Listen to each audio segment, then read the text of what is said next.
Assalamualaikum warahmatullahi wabarakatuh. Perkenalkan, nama saya Muhammad Asid Febriato.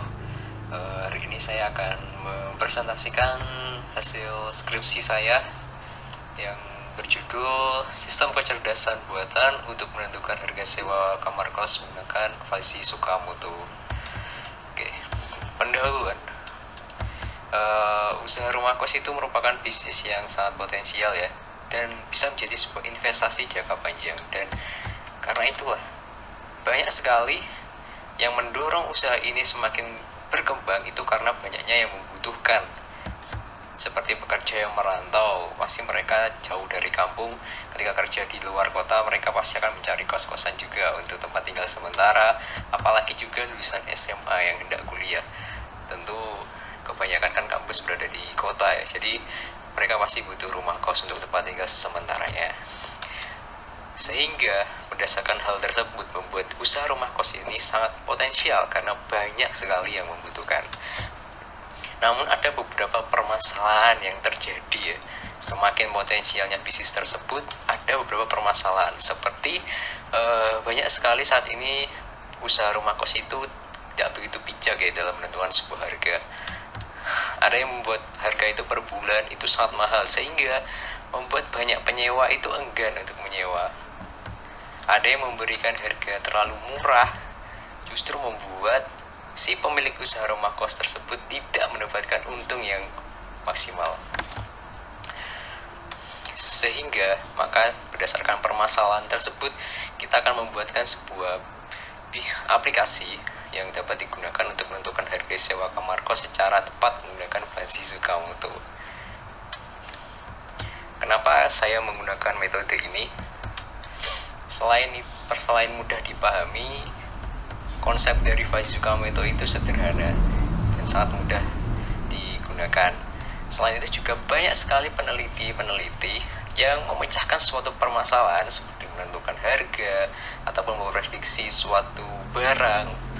Itu mereka menggunakan algoritma ini, sehingga menurut saya ini sangat cocok digunakan untuk mengatasi permasalahan dalam penentuan harga sewa kos ini. Tujuan penelitian yang saya lakukan ini adalah membuat aplikasi ini untuk mempermudah dari pemilik rumah kos ya, untuk menentukan harga sewa dengan tepat. Misalkan berdasarkan spesifikasi usaha mereka, misalkan jarak ke kampusnya berapa, fasilitas yang ditawarkan apa, maka dengan aplikasi ini dia akan menampilkan harga sesuai dengan spesifikasi kos tersebut.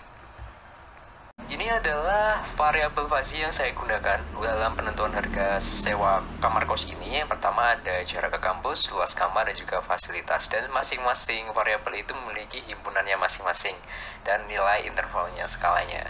Dan untuk fasilitas sendiri kita ada nilainya, variabelnya. Jadi masing-masing fasilitas itu bernilai 1.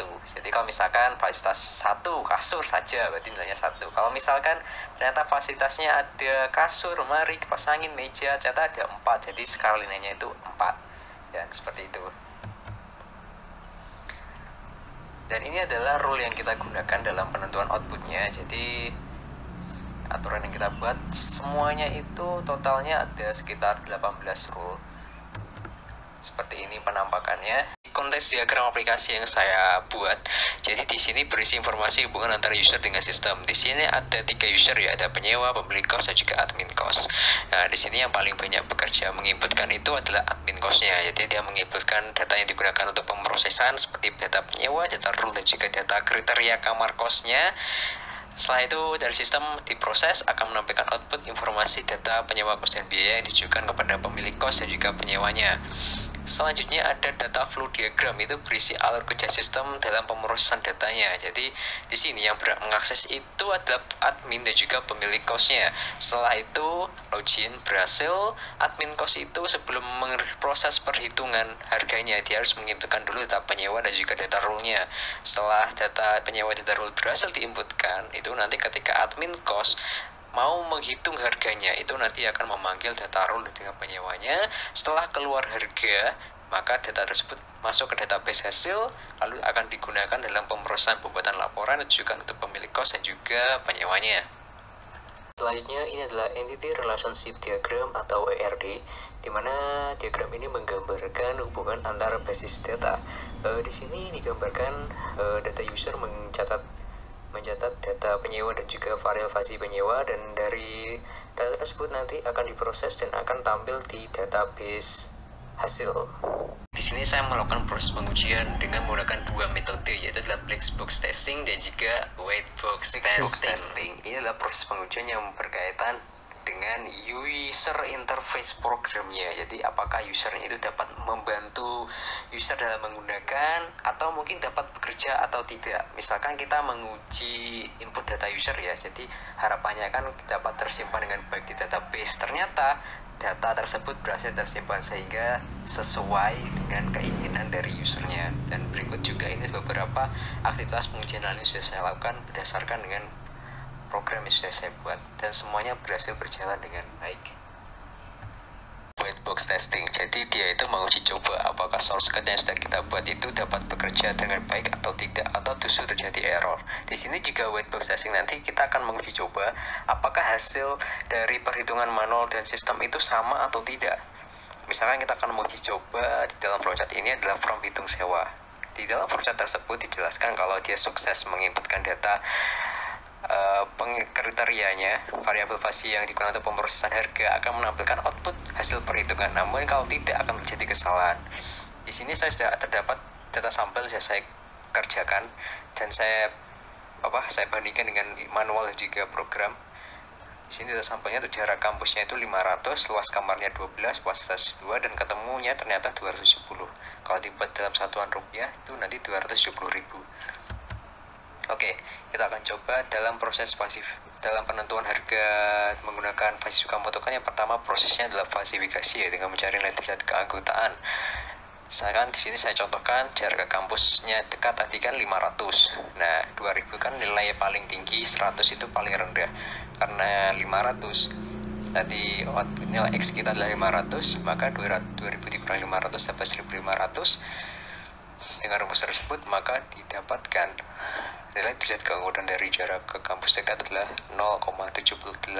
Begitu pula dengan luas kamarnya juga sama cara perhitungannya. Oke, selanjutnya ketika semua nilai derajat keanggotaan berhasil dicari, proses selanjutnya adalah inferensi ya. Itu mengevaluasi setiap rule atau aturan yang kita buat. Karena saya contohkan di sini adalah R3 karena kebetulan sama dengan data sampel kita himpunannya. Jadi di sini didapatkan 0,79 untuk alfa predikatnya karena nilainya paling minimum ya. Setelah didapatkan alfa predikat satunya, aja kita akan menilai nilai Z-nya dengan menggunakan rumus berikut. Untuk 600 ini adalah harga tertinggi, 100 itu adalah harga terendah. Maka ketemu nilai Z-nya itu adalah 285. Selanjutnya adalah penentuan output crispy-nya ya. Jadi setelah semua alfa predikatnya nilai Z-nya berhasil dicari, dimasukkan ke dalam rumus nilai output crispy ini, maka dari hasil perhitungan ternyata didapati hasilnya adalah 270. Jadi sesuai dengan data sampel yang sudah kita kerjakan, kita buat tadi ya. Dan saya juga sudah menguji coba dengan sistem dan hasilnya pun juga sama 270.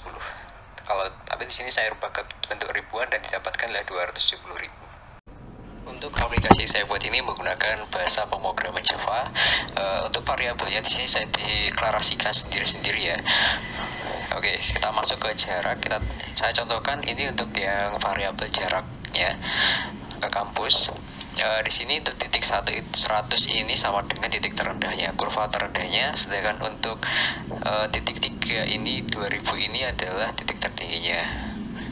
Nanti di kurvanya digambarkan seperti itu, saya deklarasikan seperti itu. Lalu di sini nanti untuk rule-nya, variabel himpunannya dekat, sedang atau jauh. Nanti proses perhitungannya di sini, saat proses perhitungan derajat keanggotaannya di sistem. Untuk fasilitas dan juga luas kamar sama. Selanjutnya di sini ada rule. Ini adalah file rule yang saya buat untuk proses perhitungannya. Nanti aturan-aturannya, dan nanti untuk proses perhitungan output harganya. Selanjutnya di from hitung sewa, di sini ada tampilannya untuk bottom prosesnya nanti seperti ini.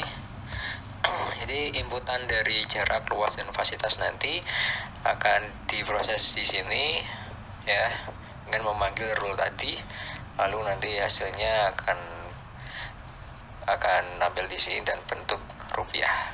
Ini adalah tampilan awal aplikasi saya yang saya buat. Di sini berisi menu utama, berisi fitur-fitur yang dapat digunakan user untuk memudahkan dalam memproses data. Di sini ada data user ya. Ini untuk menambahkan user yang dapat mengakses aplikasi tersebut. Selanjutnya ada data penyewa. Untuk menambahkan penyewa barunya ya pastinya, yang akan menyewa menjadi bagian dari cost tersebut. Untuk from hitung sewa itu untuk proses perhitungannya. Cara menggunakannya, pertama admin cost tinggal memanggil ID-nya, misalkan LDU. Kita masukkan jarak ke kampusnya berapa, misalkan 500. Panjangnya 3, lebarnya 4, ketemu 12 meter persegi. Kita masukkan. Untuk data fasilitasnya dapat dipilih di sini ya. Misalkan kita pilih yang paket B karena 2 item sesuai dengan sampel kita tadi. Lalu kita proses, maka akan menampilkan output harga sebesar Rp270.000. Jadi kita simpan. Oke. Maka data tersebut akan masuk di sini. Ini tadi yang kita masukkan, LDU. Mungkin itu saja bisa sampaikan. Jika ada kurang lebihnya saya mohon maaf. Wassalamualaikum warahmatullahi wabarakatuh.